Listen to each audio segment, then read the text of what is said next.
I said the world would be a much better place if women had to walk around with their body counts on their foreheads. Oh, I remember. You got smoked for that. Everyone lost their minds, but not because they're like, he's a misogynist, because they're too stupid to extrapolate. Because I say something abrasively to shock people, and the intelligent ones will look at what I say and extrapolate the lessons from it. Like we talk about the Bible. You read the parable, but you have to sit down and analyze what it actually means. Yeah. What I'm talking about is female promiscuity. If women had to be far more careful and more selective with who they slept with, this would inspire masculine excellence now. You can't be a loser with a little bit of weed and get a chick over the house. You have to be a better version of a man. You have to be the kind of man who can provide for her if she gets pregnant, for her to even consider sleeping with you, because that number is going to go up and she's going to be judged for it. And women don't like being judged.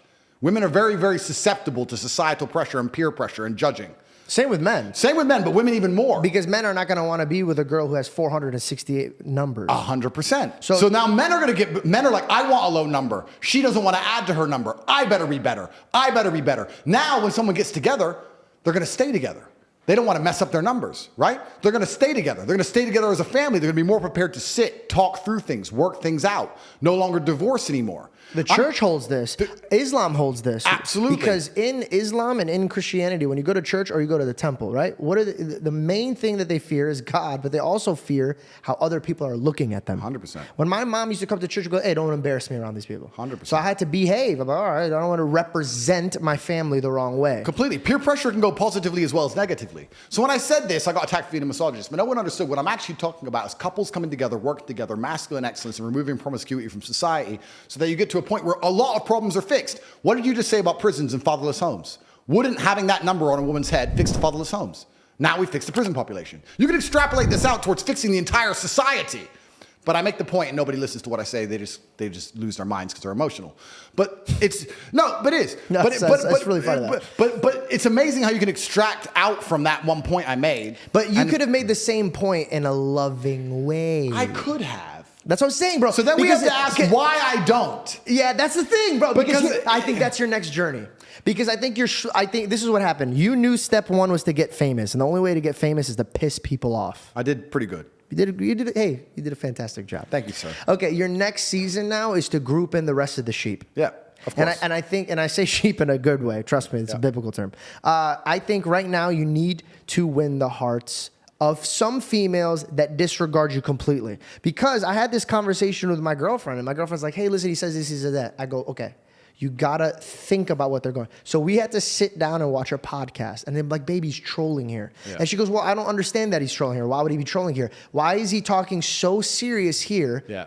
But then he's joking around here. Yeah, of course. So I think, honest to God, I really do. I think your next journey is going to even be bigger because now you're going to have to figure out a way to talk to other people without pissing them off. And I can do it. For this episode, I can do it. Explain to me in a way that you get the same result of the numbers thing. It's like school. Without using the numbers thing. What could we do to get women to use their numbers lower without disrespecting them and saying, hey, go outside and put your number up? Of course. And just a point I'll make, I don't think it's disrespectful. I think it was just a thought experiment. But I understand what you're saying. I can say it a far easier way. Do you know why I'm doing this, by the way?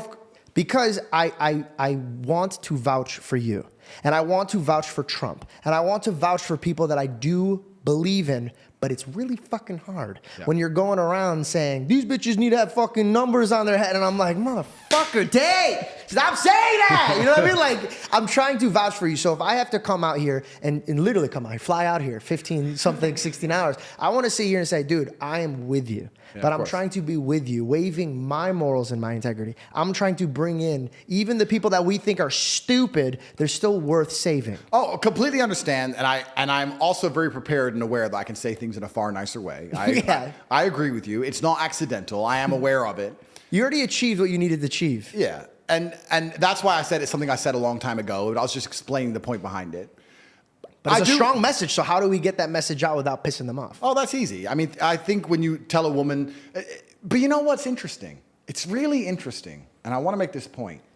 There is a very vocal minority, especially on the internet, of feminists and left-wing psychos. I'm telling you, if I say to a woman, being promiscuous is disgusting, 95% of women go, yes. It's only these 5% of idiots you see going, I can do whatever I want. I'll sleep with 100 guys if I want. And then we sit and go, all women think that way. Women are not actually as broken as society is showing them to be on the internet, thank God. They're not that bad. Because trust me, most women know that. In fact, women know that so intrinsically in their hearts. If you see a woman insult another woman, what does she call her? A whore. Slag. It's the first word out of her mouth. You just slut.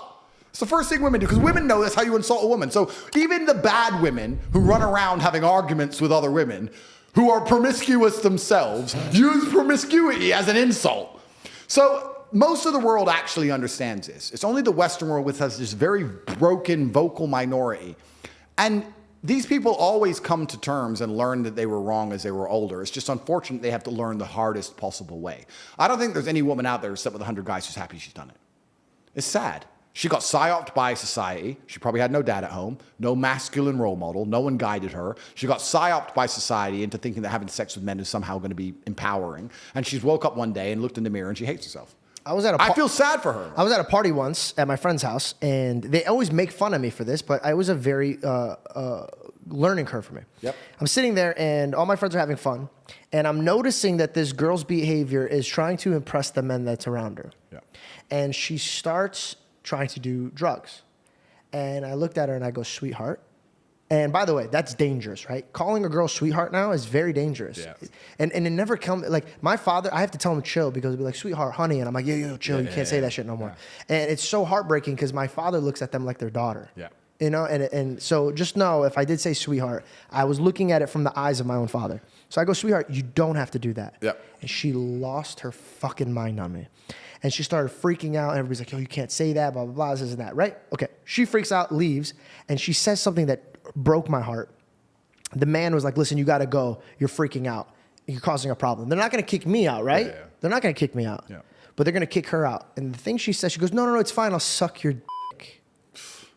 So right there, I realized that she was put in positions to realize that that's her way out. Yeah. That's her value she can offer. Broke me.